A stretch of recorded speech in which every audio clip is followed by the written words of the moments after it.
Welcome back down to East London Grand Prix Circuit and more action from the Extreme Festival.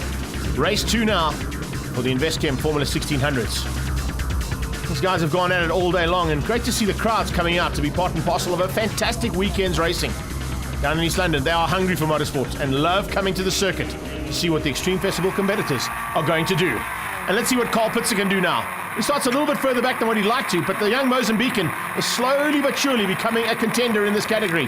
As we saw with Liam Pienaar and with Cam O'Connor, the youngster is getting to grips with the cars and getting better and better every time he gets behind the wheel of one. But it's Julian van der Walt yet again who is the man to beat. This time he holds shots. No sign of Brad Beningfield. He's sitting down in about 6th or 7th place there. Didn't quite get the start he wanted.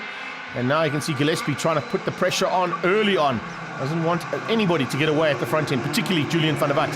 He knows that if he gives a little bit of space to van der Walt, he will disappear and there'll be no answer. Back on board. Here's Brad further back and looking to come through the field as rapidly as possible. Tucked in behind Liam Pienaar right now.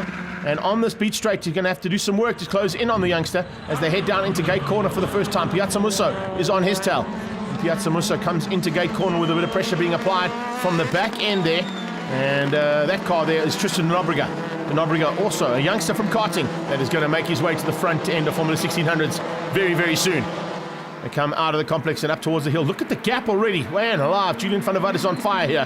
He's not giving anybody a shot at the front end at all. Gillespie with O'Connor. Whoa! Brad with a big dive on the inside of Liam Pienaar and makes it sick. So we get Gillespie's point of view as they cross the line. Oh, Gillespie on the grass! What is he doing? He's tapped the wall. That is going to be massively costly there for Alex Gillespie. Massive mistake there from him. Maybe just trying to watch and take avoidance of the guys coming from behind and just caught himself out there. Went onto the grass and actually slammed the wheel onto the barrier there. So that could be costly. Hopefully it hasn't done any damage to the car. We'll have to wait and see. No worries at all for Julian van der Walt. He'll be thinking to himself, hang on a second. That's perfect for me. Cameron O'Connor. Oh, what a move there for second place. O'Connor loses out. Beningfield squeezes through. And the two of them are going to fight it out now. Oh, in fact, look at that. It was actually a touch between O'Connor and Gillespie. Gillespie and O'Connor tagging each other on the main straight. Here's Brad Beningfield's point of view. And they just touch wheels. You don't want to touch wheels in open wheelers. It could end up in a lot worse position. And we've seen it on occasions where cars have ended on their roofs or whatever the roof was supposed to be on a single-seater. Very lucky for Alex Gillespie. LT, Alan Meyer having a very good run here. Putting PITZER under pressure behind him. You can see the rest of them coming through. And look at this little battle. The two lady racers. Fairly fast females going at it there with Brendan Tracy. Here's Lieutenant Colonel Alan Meyer's point of view as they go into Beacon and trying to close down on PITZER and Schofield. Good drive there. Trying to get onto the straight and get into that slipstream. The big wings on these cars don't really affect the slipstream ability, but they do give them great handling and they just suck them to the ground as they go through, particularly Potters. Down in Cochabamba, that's the leader, Julian van der Walt. How big is his lead? You'll soon see. Look at that, it's a massive advantage over Beningfield, and Beningfield's days are not done yet. There's still a couple of laps to go, and O'Connor wants by. O'Connor wants to take a second place. It'll be one of his highest finishes ever in this category. As he heads up, he's going to go around the outside. That's a difficult maneuver to make, but he'll be on the inside for the next turn. Beningfield is too quick, though, and later on the brakes into gates, and he makes a mistake. Oh, Brad gets it out of shape. Well held. How did he catch that one? We've seen a number of occasions where single-seaters have got completely out of shape there. Once you touch the grass, it can get very, very hairy. And fortunately, Beningfield able to catch it just in time and hang on for second place. Or for third place now, because O'Connor just squeezed through. One lap to go. And it's a huge advantage now from Julian van der Walt over Cam O'Connor. O'Connor would have had to just keep his eyes and wits about him. Further back, here's a move on the inside as Tristan Nobriga squeezes through. And it looks like it's going to be Ian Schofield demoted down one more position now into the clutches there of Alan Meyer.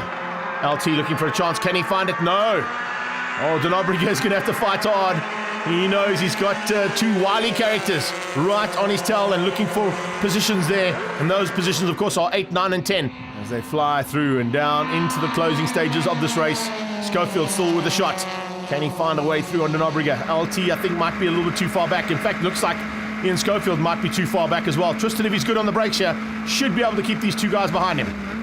Oh, down and into Cochabamba corner. Perfectly done. And it should be plain sailing now for him.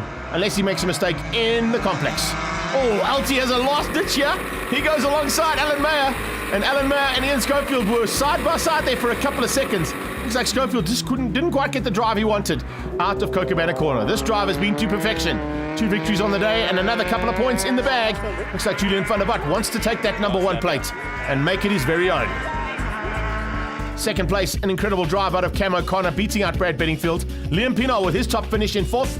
Gillespie in 5, Schofield in 6, Piazza Musa 7th, and a good drive from Denobriga in 8th. Let's have a look at the championship points now.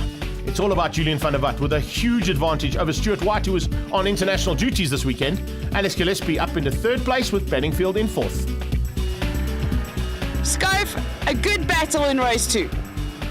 Yeah, a bit of a strange race. Quite a few incidents which messed me about.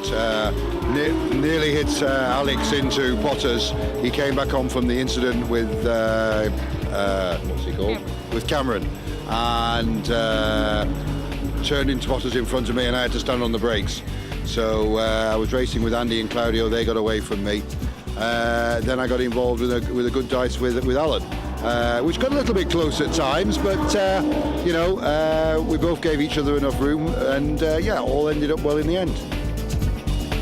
Good race weekend for you. Yeah, it was nice to be in East London. We had really great weather this whole weekend, and at the circuit where you really get the sensation of speed of these cars, and it seems the wings seem to drag, a bit of drag on the wings, but the cars are still going bloody fast down there. You go through Potters damn fast.